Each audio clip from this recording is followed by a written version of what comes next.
Guys, Shannon Wise here with the Anxiety and OCD Treatment Center of Central Pennsylvania, and I'm here with Emily McAllister. This is episode 3 on procrastination, and today we are going to talk about ways to help yourself with this problem. So, Emily, I don't know if you want to start or do you want me to start? Yeah, I can definitely start. So, ways to help yourself. So, a really important thing to do initially is just really tune in and maybe ask yourself, what are the problems? Like, what is going on? What are my thoughts like?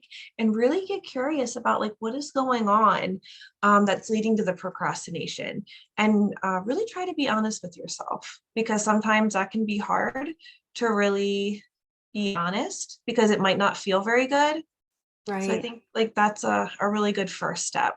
Right. I love that. I think it's important to go through and kind of identify what is holding me back, and checking in all sorts of ways, Yeah, definitely. Um, I think I might have mentioned this earlier in an episode, but doing a thing you love while doing a thing you procrastinate on. This is a big one. And so if you really don't love to exercise, but you love podcasts, you could listen to a podcast while you are exercising. Or if you really don't love to do the dishes, but you really like music, you could listen to music while you're doing the dishes.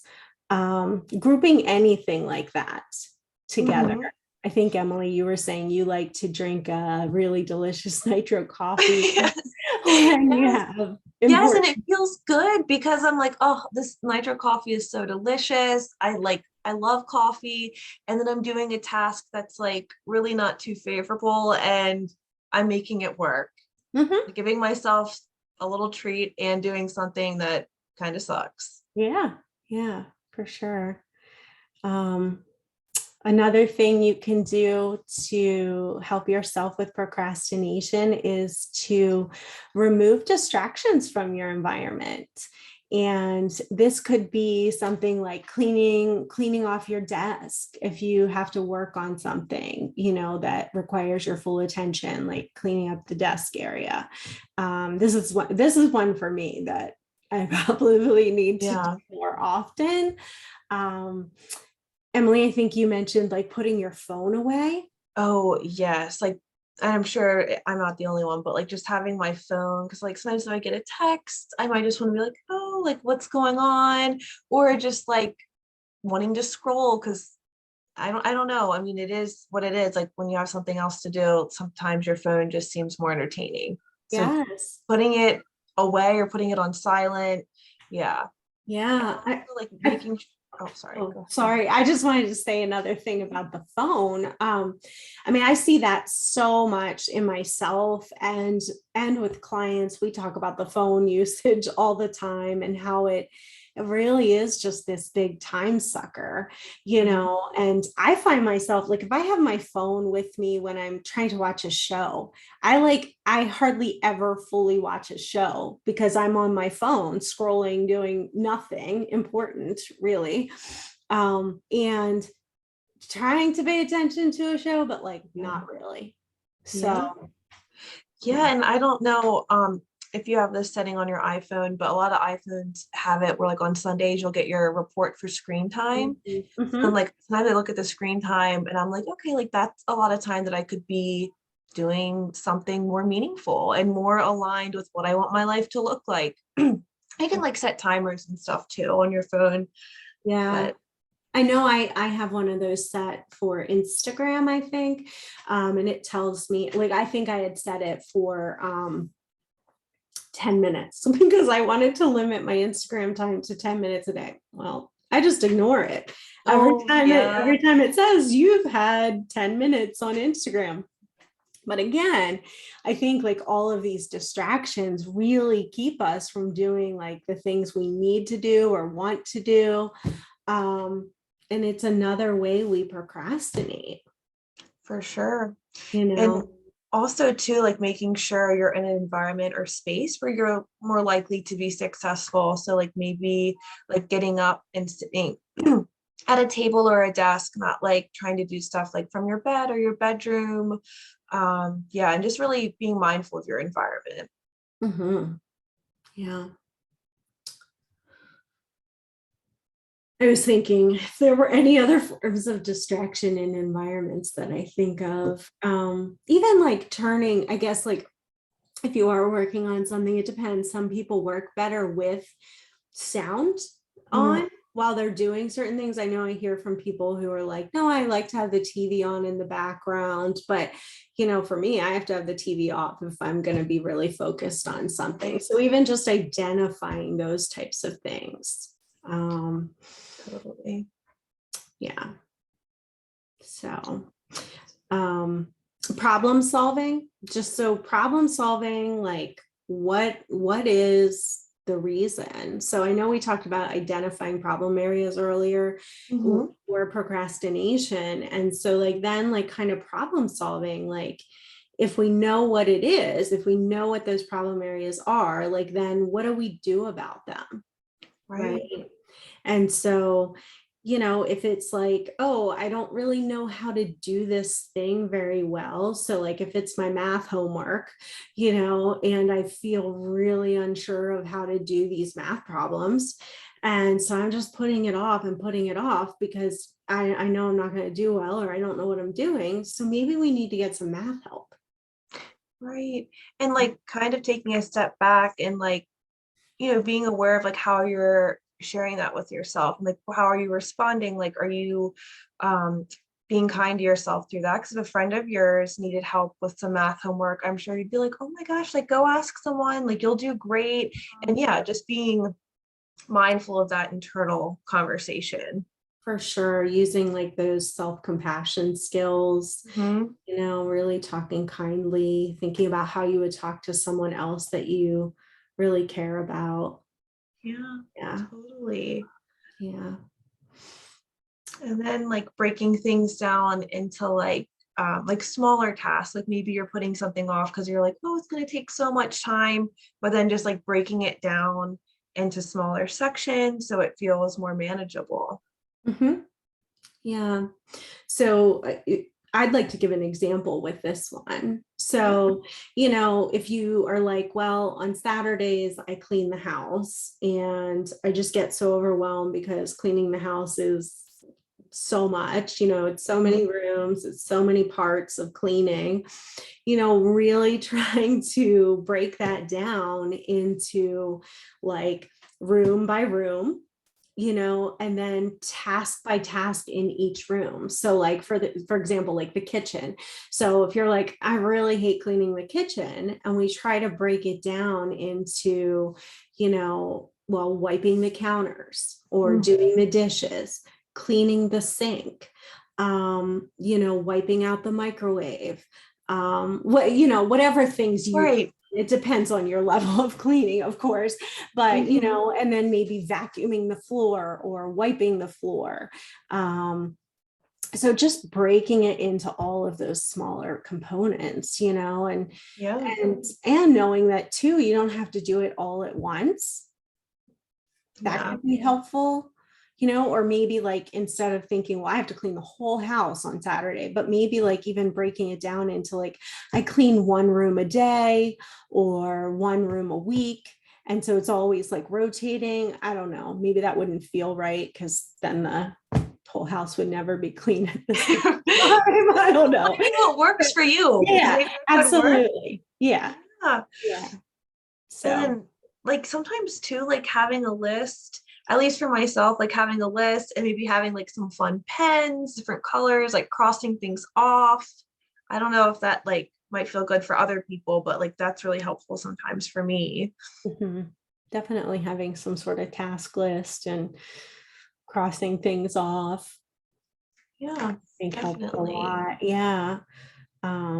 Especially if you're someone who struggles with, so, I know procrastination can be a component of ADHD, so if we're talking about, someone having ADHD and maybe having other struggles within that, like organization and time management, or so yeah, I think list making is a really, really excellent thing to add in, to help yourself, Yeah. even with whether or not you have ADHD. Right, definitely. There's ways that you can make it more fun, like maybe getting like a planner or like stationery set that you really like. And yeah, just having like some fun with it. For sure. And I Yeah. think too, like looking at it like kind of from the lens of like, even though I'm an adult, like at this point in my life, like I'm a parent to myself and like kind of like making decisions that like a person who cares for you or loves you would want you to do. Mhm. Yeah. Well, and I think since you brought that up and said, like, even though I'm an adult, what kind of came through my mind was rewards. Like, I was just thinking about like kids and how, like, when I work with kids, we always talk about rewards. And I think even if you're an adult, like, you can reward yourself too. Absolutely. And like I know we were talking about like combining things to make like a habit or a task more desirable, but also like at the end of that, like giving yourself a reward. Like sometimes I'll tell people, well, like, what if we said, okay, you can only watch your favorite show, or, whatever it is, or you can only have screen time after you do your homework or after you do the dishes. And then, or maybe you get that like delicious drink or, Right. ice cream or whatever it is after you do that thing. Yeah. I think that's so important and really viewing self-discipline as a form of self-love, right? Because like Mhm. life isn't always going to feel like really, really good, but there's ways to work around that and ways to make, decisions that are aligned with with who you want to be and yeah, making those choices. Absolutely. Yeah. Well, and I mean, the reality with that is like, there's always going to be undesirable tasks that are part of being alive, that are part of being an adult, that are part of Mhm. being a kid, that we have to do that nobody really wants to do. Like, does anybody really love doing dishes or, No, any of those things? No. And so we just have to figure out how we can just get ourselves to do those things. for sure. Yeah. And Yep. it, yeah, and maybe make it a little more pleasant. So, Yeah. yeah. Yeah. So I think that's all we can do. Mhm.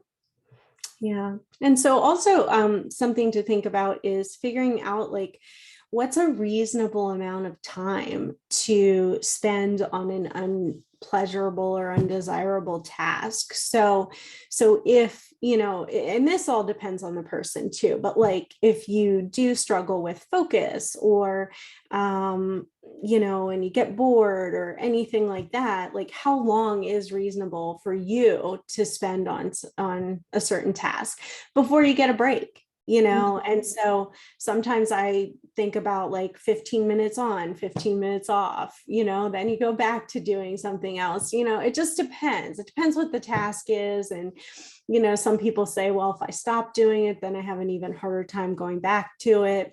Right. So I think it really depends on the person, but that's an option. Yeah. And just getting started. And like, Yes. even if you only get started for 15 minutes or 10 minutes, like at least taking that first step. I Mhm. think after that, you'll get some relief and be like, okay, like I've started it. Yes. Right. And then I think like the final thing we have here that we wanted to mention was just taking a look at your thoughts.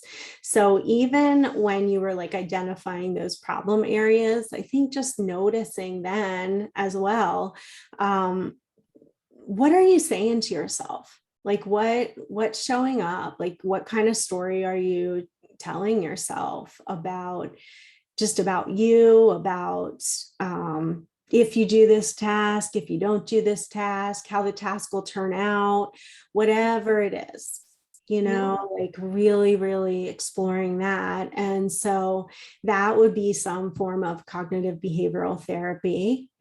And maybe even just talking with a therapist about some of this stuff. Like if this is something that's affecting your life, how can you get some help with that. And maybe that would be one of the things that you would want to do. Seek out a cognitive behavioral therapist to help you look at thoughts and behaviors for that matter. Right. And then also like how your thoughts are making you feel. And if you choose like a kinder thought, what does that feel like? Mhm. You know? Yeah. Yeah. So I think these are all great suggestions. And just remember, this is not meant to be therapy. This is just a No. discussion here between us. And we're offering suggestions, but certainly we recommend seeking, mental health treatment if that is what you need. And checking out maybe the Atomic Habits book by James Mhm. Clear, because it is excellent. And there are lots of other habit books out there as well, too. So, and I was just going to like mention that one quote one more time because I just wanted to reinforce it. I know it was in an earlier episode, but just thinking about how every action you take is a vote for the type of person you wish to become. So Yes. I love that. Like, Me just, too. yeah. So just think about that, like, every time you do something, like, if you want to be like a really productive person, or you really want to be a healthy person, or you want to be a really kind person. So just thinking about all those actions that you take, that they are reinforcing the idea of that person, that type of person that you wish to be. Hmm. Yeah. And I think, yeah, I really love that because you can think of that in like every part of your life, Mhm. not just when you're being serious and working on goals, but even the small stuff, the small habits that you have and choices that you make every day. Right. Absolutely. Yeah. Not even related to procrastination, Right. but yeah. So I think we'll end on that. And thank you everyone for joining us. Yes, and leave a comment if you want to Yes. give us some feedback or share like what's helpful for you or anything related to procrastination or anything. We'd really love to hear that.